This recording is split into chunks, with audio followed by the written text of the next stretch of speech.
tentang sudut, kita harus tahu sudut yang kita mau kerjain itu adalah bagian yang mana. Karena sudut ini dibagi atas 3, yaitu adalah sudut antara garis-garis, sudut antara bidang-bidang, dan sudut antara garis dan bidang.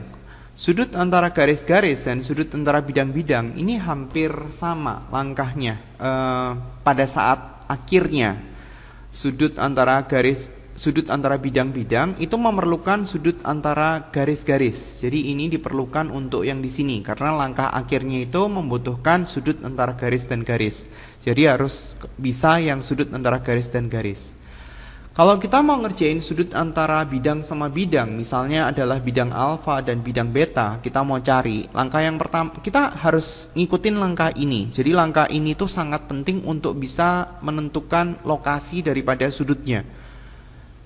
Bayangin, sudut antara bidang alfa dan bidang beta, kita harus nyari tahu perpotongannya dulu. Kalau kita punya bidang dan bidang, itu perpotongannya pasti berupa garis. Katakanlah garisnya adalah garis alfa beta.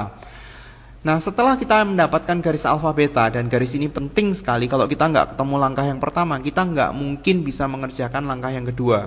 Jadi langkah yang kedua adalah cari garis baru yang dia itu garis ini terletak di bidang yang pertama, bidang alfa, tapi garis itu harus tegak lurus dengan garis alfa beta tadi.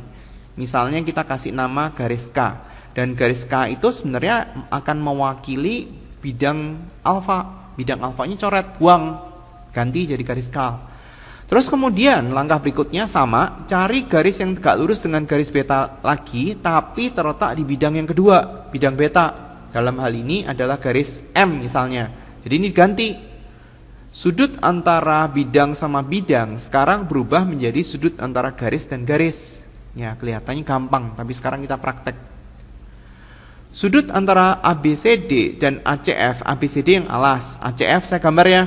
ACF saya gambar pakai warna merah aja supaya dia kelihatan beda. Saya gambar agak tebal garisnya. ACF-nya itu seperti ini.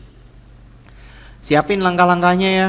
Garis yang seharusnya garis lurus tetap harus digambar garis lurus lah ya. Jangan ngawur dengan digambar garis titik-titik.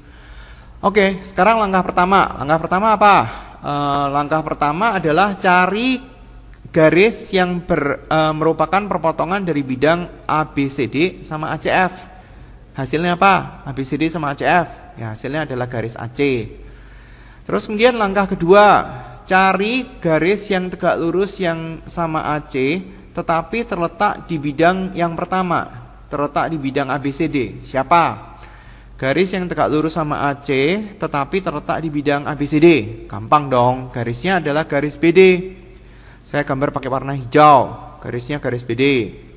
Jadi ABCD-nya buang, jadi BD. Nah, sekarang langkah berikutnya, yaitu adalah cari garis yang tegak lurus sama AC.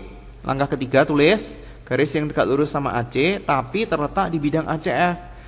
ACF itu adalah segitiga sama sisi. Kalau ACF itu adalah segitiga sama sisi, berarti kalau misalkan kita lihat titik ini, itu adalah titik yang terletak di tengah-tengah daripada AC. Jadi siapa garis yang tegak lurus sama AC? Yaitu adalah titik ini mau ke F, itu kan garis tinggi. Ini adalah O, karena ini kan siku-siku kan. FO tegak lurus sama AC, berarti ACF ini kita ganti dengan FO.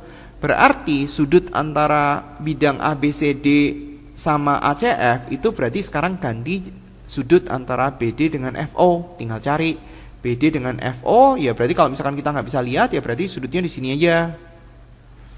Ya barangkali di situ atau di sini. Tinggal cari sudut antara garis sama garis. Kerjain sendiri ya.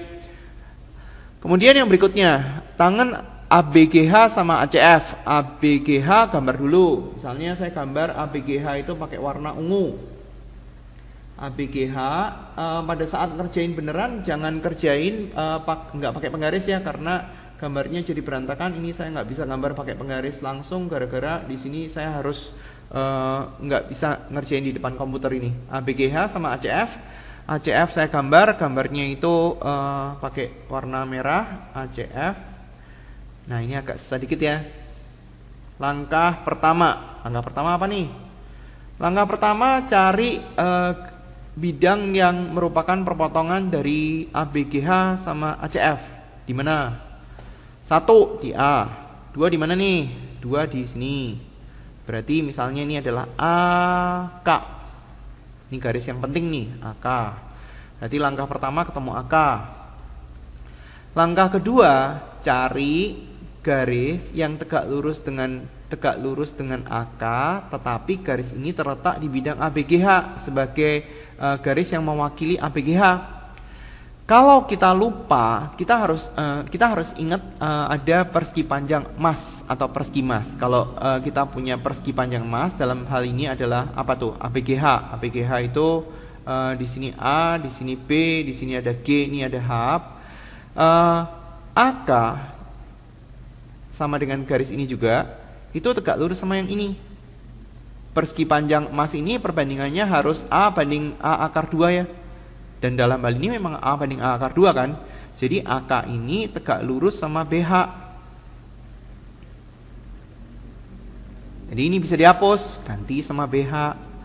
Langkah yang ketiga atau langkah yang terakhir adalah kita mencari, langkah yang ketiga, cari garis yang tegak lurus dengan AK, tetapi garis itu terletak di bidang ACF. Siapa ya? AK itu kan garis tinggi kan, dan AK itu tegak lurus sama CF. Ini kan siku-siku kan. Kalau misalkan bingung ya gambar segitiganya. Di sini ada A, C, di sini ada F. Ini kan segitiga sama sisi. Ini kan garis berat kan, sekaligus garis tinggi sekaligus garis bagi kan. Jadi AK tegak lurus sama FC. Jadi ini hapus, ganti FC.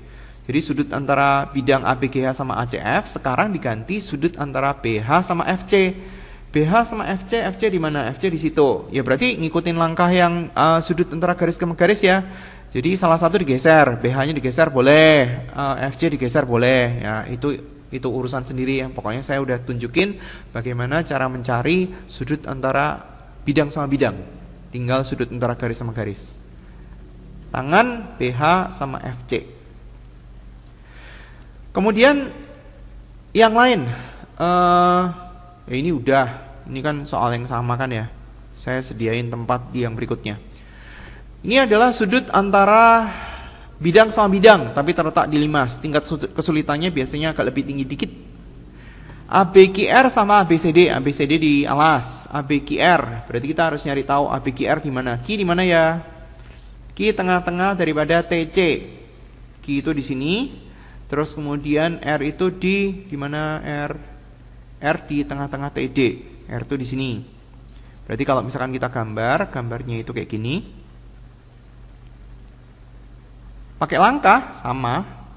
Langkah pertama, cari garis yang merupakan perpotongan antara ABQR sama ABCD. Siapa ya? Langkah pertama, yaitu ketemu garis AB.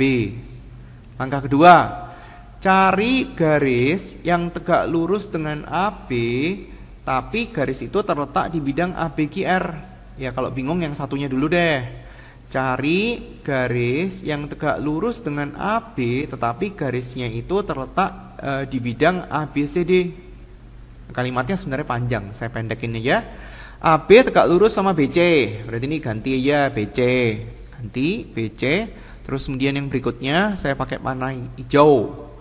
Cari garis yang tegak lurus sama AB terletak di bidang ABQR. ABQR lihat dulu gambarnya apa itu. Itu kan sebenarnya adalah trapesium kan, karena garis ini sama ini kan sejajar. Terus kemudian kakinya AR sama kakinya BQ kan sama. Jadi sebenarnya gambarnya kan kalau kita gambarkan kayak gini kan. Ini adalah A, ini adalah B, ini adalah Q, ini adalah R. Ini kakinya sama. Berarti kalau misalkan kita gambar, ini kan berarti ada siku-sikunya kan. Jadi kalau misalkan kita mau nyari tahu yang tegak lurus sama AB, tapi dia terletak di bidang ABQR, ya berarti misalnya di sini ada K. Jadi kalau misalkan kita gambar fiktif dulu, terus kemudian nanti baru kita cari K-nya ada di mana. Ini K, ini siku-siku. Ya berarti sekarang penggantinya itu adalah RK. Berarti kita tinggal nyari sudut antara RK sama BC. Tinggal digeser salah satu. Ya, BC-nya geser kan gampang kan? BC-nya tinggal digeser ke sini kan beres. Sudutnya di sini. Ya. Ya tinggal dihitung sekarang. Oke, itu adalah cara untuk mencari sudut antara bidang sama bidang. Nah, sekarang kita latihan.